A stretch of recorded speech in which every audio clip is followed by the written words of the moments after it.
tayo ngayon sa Santa Lucia Church sa Tasman. Tingnan natin sa loob.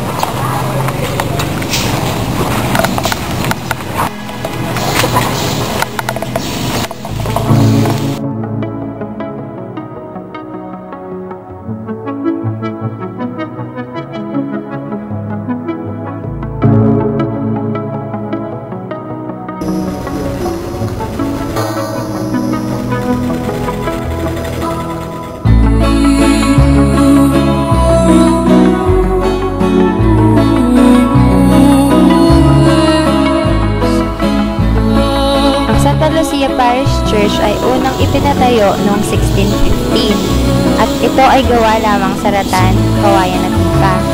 Nakapanayam namin sina Kuya Raymond at Kuya Michael, ang mga tagapangalaga ng simbahan.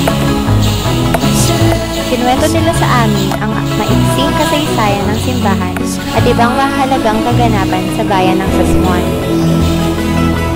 Ayon sa kanila, ipinatayo ang simbahan ng 2 beses dahil nasunog ito noong 1808. Na-renovate na ng times. Nung una, ang simbahan pahat lang.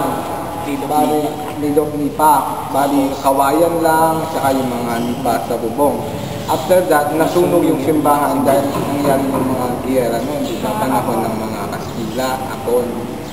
Yun, doon na bali, nasa budan yung simbahan.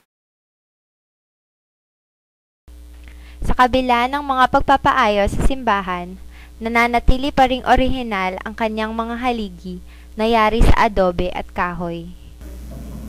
Maging ang altar nito